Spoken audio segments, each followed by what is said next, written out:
Welcome back to the thrift shop. Let's talk about Moondrop Blessing 3.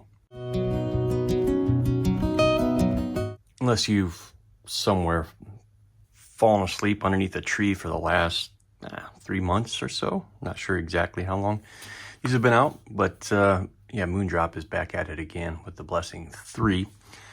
Amazing packaging. Moondrop does a great job of packaging. But we're going to see, is this for you? Is really the Blessing 3, maybe you should stick with the Blessing 2. Should you splurge? $320. Let's talk about it. All right. This was sent out to me from a post. All thoughts, opinions are mine. Haven't been paid otherwise to say so. So, link down below. Costs you nothing. Helps the channel grow. And yeah, so Moondrop Blessing 3. Nice packaging. We'll go over a little bit. Frequency response graph here. Let you take a quick look at that. So some of the quick settings, let's get into this, some of the details and specs, I guess. So this thing is, let's see, 14.8 ohms, 120 dB sensitivity. Comes with a 3.5, 0.782 pin, non-recessed, and yes, it claims 10 to 30,000 hertz or 20 to 20,000 hertz, depending which IEC code that you're using. Let's see, it is a double. It is a hybrid IBM. Let's start there. With two what they call HOTUS dynamic drivers that are there. I'll try to pop something up that way you don't have to kind of look at this packaging, which is really small. And it is two opposing dynamic drivers, not isobaric. Very critical to point this out. Not sure how exactly that works because there should be some cancellation, but I'm not sure if they're on one and out of phase and one in phase, and that works. Who knows? But it's called HOTUS and it works. And then you have four balanced armatures, 2 for the mids, 2 for treble.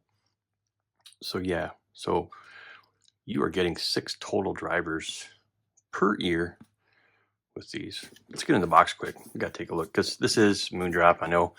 How does it sound? That's not what we're here. I mean, we got to talk about what you're paying $320 for. Put this beautiful thing here. Just beautiful packaging. If you can see all those little dots there where it's missing, it's got the 3. Second to none on the packaging from Moondrop, and this is part of paying $320 and what you get. Little piece of something in there. Obviously, the earphones sit in here. Nothing down below. You do get a nice case.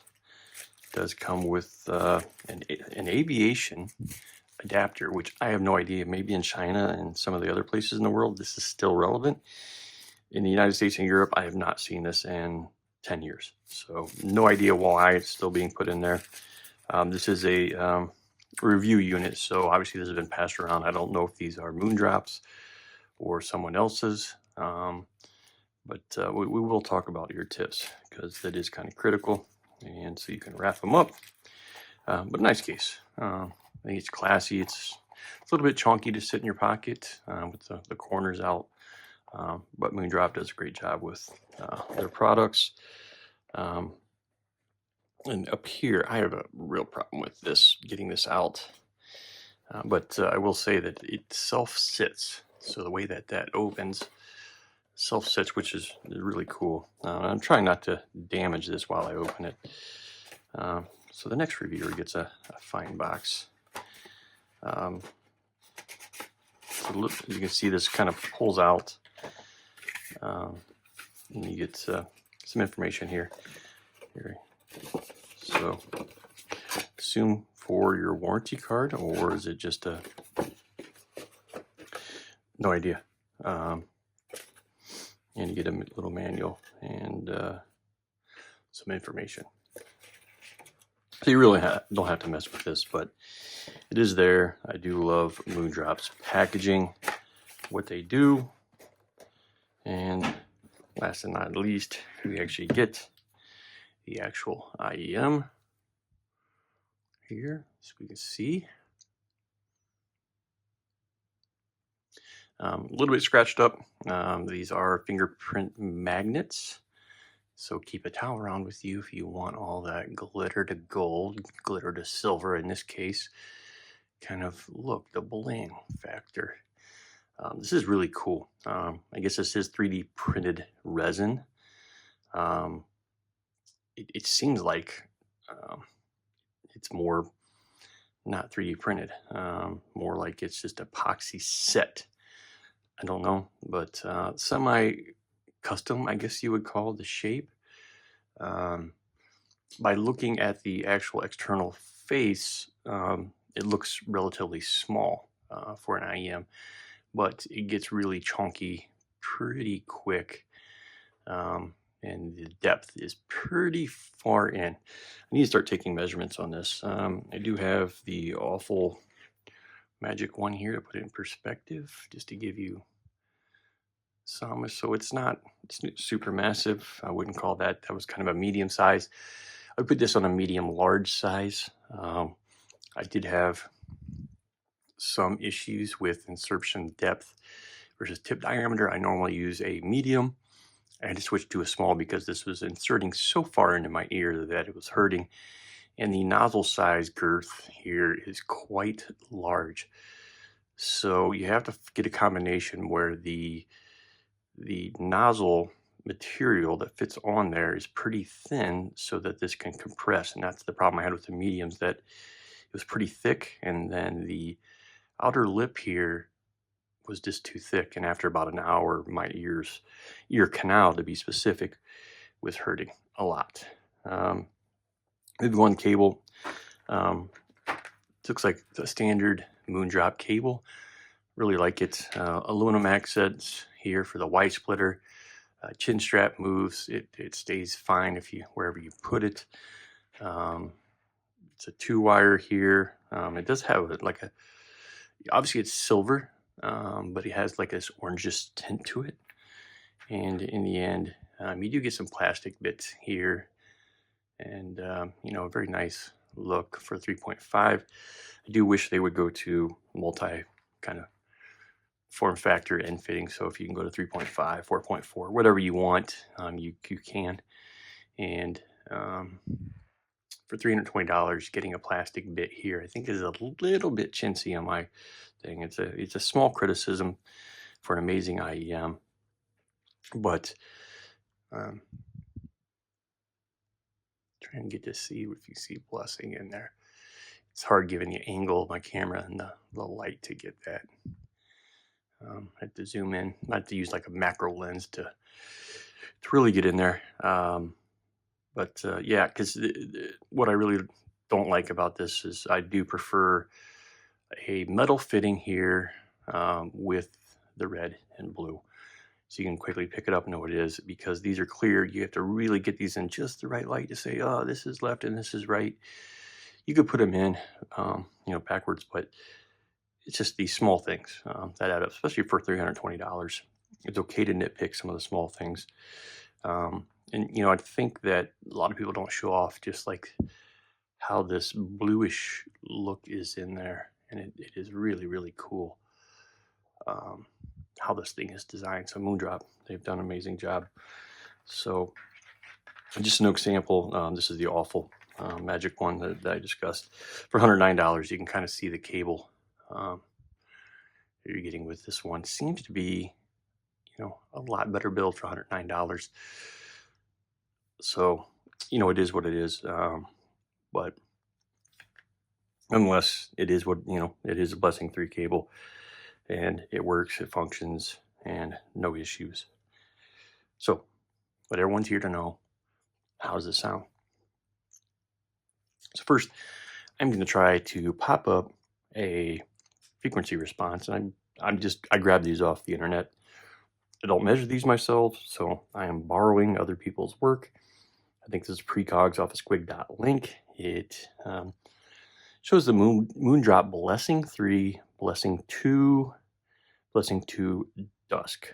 So you're getting 3 of the variations, very well known, well reviewed. units. Blessing 3 is obviously the newest. As you can see, Blessing 2 had a little less bass in the sub bass arena, a little more mid bass focus. Around 3 to 400, they are about the same kind of response, all the way up to about 1K, even up to really 2K. So for about 300 to 2K in frequency response, kind of that mid-range vocal area, they're all about the same, which is really good news. Even maybe going up to 3K. The Moondrop Blessing 3 just has a tad, and I'm just talking a little bit tad at 3K, which is elevated to about 5K, making it have this shimmer and openness, especially in the vocals and separation compared to anything else. And the instruments are very well separated due to the fact of how well this is done. There are peaks in the treble at around 5.5, 6K, and 8K, and the treble does remain pretty high from 10K up to around 20K. Obviously, my hearing is, I'm older, so, I may not be getting that information above 15K, which is fine. Yeah, if you're getting it's fine, but most of the information is well below 15K. So for me, that really doesn't matter if there is a peak there. Otherwise, the Moondrop Variation 3's departure really, for me, over the Moondrop Blessing 2 and 2 Dusk is really in the mid bass. And this is going to be really hit or miss for others. And you really have to listen to your library and on a variety of sources to understand the differences. So the Moondrop Blessing 3, it is about 3 to 4 dB lower in the about 80 to 200 hertz. And there's a ton of information in there, depending what genre you're listening to understand if this is something that's for you or not. Now, 3 to 4 dB is not a lot, all right? There are things in IEMs that are more important to others, and it depends on your ears and how this all works. So I spent the majority of my time when I get a review, I don't want to be tied to my desk all the time. Obviously, I have a job, office job, and I can't all the time listen to music. So, I may sometimes be listening to music that may be off my standard MacBook or something like that. But a lot of times I will be running around listening, I guess, best way of putting it, my Hibby R3 Saber. This thing is old. It's a workhorse. It has been beat up. And I need to do a review of this, like a long-term review, because most people don't understand what it's like to live with a digital audio player like this. So listening to this, day after day, on the treadmill, whatever, it's very kind of analytical sound. Saber, first kind of implementation after AKM, had their kind of issues. And so this kind of, fit the bill at the time. That's what they could produce the products with. So for me, this is very clinical, and you can tell exactly what's going on. So I would listen to one song, or multiple songs, over an hour or so on the treadmill, then come up and listen to my desk using, my products here, my i5 Pro ICANN, Jennifer Series 2 as a DAC, using Ship Brifast 2 as a DAC. Try to understand the differences of the products. And in this case, it's very pronounced, this versus this headphone amplifier. This headphone amplifier, I think, applies a little more bass and mid bass to it naturally. So therefore, that kind of mid bass hump, which is being lowered, actually is brought back up into plane, and you don't notice it. So somewhat of the coloration of the amp, or maybe some of the DAC also coming through with, shit, has a very, fun kind of tuned DAC, I guess. So for me, the one song is Tool Invincible, about 7 minutes, 30 seconds in or so. The drum hits really come in. And the drummer for Tool, sorry, I don't know his name. I mean, he is going after the snare drum. I mean, as this long kind of song builds, and then comes back down, then it's going to build back up around this, 7:30, 7:40 time stamp in Invincible. I mean, he's just getting on that snare drum, and it is the focus of the song. There's no vocals at this point. It is just trying to build the element of attack. And listening with R3 Saber just didn't give me that. It was there, it was back further in the mix, and therefore it wasn't as aggressive and pleasant for me. And I found that to be not bad, just a different presentation than I'm used to. Usually if I'm working out or lifting or something, that's something that, kind of gets me going. Once we do harder, gets me into the mood, I guess, best way of putting it, and kind of just left me, that's fine. Going to the same song on the Hi-Fi Pro I'm into it. I'm heavily into it. This thing sounds amazing. So again, it depends, what you're listening to, with, what product you're listening with, to give you what kind of sound profile coming out of these. Obviously, they have their own, and how you connect it in is very important. Moving on, because I really wanted to try some more acoustic music. I felt that these things sound so amazing that on here, because all my songs, I think I have 3,000 songs on here. It's just something I put on there a while ago, and there's a variety of genres: old, classic rock, jazz. I mean, I pretty much have every genre on here, and it just randomly selects songs. I don't have it going through any playlist, 100% random, and I just go through and I'm like, oh, I haven't heard this song in a while. And then, you realize how good this is. What I really found listening with this and this was some of the older music, like the Doors and some of the early Led Zeppelin albums. Very, very crunchy kind of sounds. I don't, you could tell that it's recorded with tube amps and things of that nature, or tube microphones. But the music's really crunchy, especially with newer technology. You can kind of hear that. These things make it smooth over and silky smooth, and not to the point where a product like some amplifiers, for example, the Yamaha AS1200. I know we're talking something totally different here, but that just totally glosses over everything and you don't get details. This glosses over everything but gives you detail. It's something that I have not had the pleasure of using in a long time. And for me, this is very, very satisfying to have that happen. So some of the acoustic stuff that I listened to recently, they're both the MTV Unplugged albums, both Korn and Alice in Chains. Amazing, amazing. The layering, sound staging that these provide, and the way that they're tuned is amazing. It's smooth. It's not too aggressive. You're getting all the detail without all the ear fatigue. I can't say enough for how well these actually sound. And even though this is a review unit, I probably will be buying a set of these for myself, because these are going to be the reference at around $300. No doubt. No doubt. Now, I've heard people say these are equivalent or nearly equivalent to variations. Well, I don't have the variations to tell you, how they sound different. I don't have anything at $300 at my house right now to say, hey, I'm going to compare this to. I do have upcoming review units. The awful Magic one here, $100, not comparable. 1BA. This does amazing things, but not really comparable. The Truth Ear Nova at around $150, again, half the price. Is it as good or better? Well, you're going to have to watch this review and find out, because I'm not going to give it to you in this review. This is dedicated to the blessing. So I really, really enjoy these. And again, I hope that you please just help this channel grow. Please like, subscribe.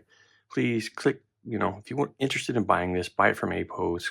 I'll have a link down below. Costs you nothing, helps me out, and helps the channel grow. Peace. See you later.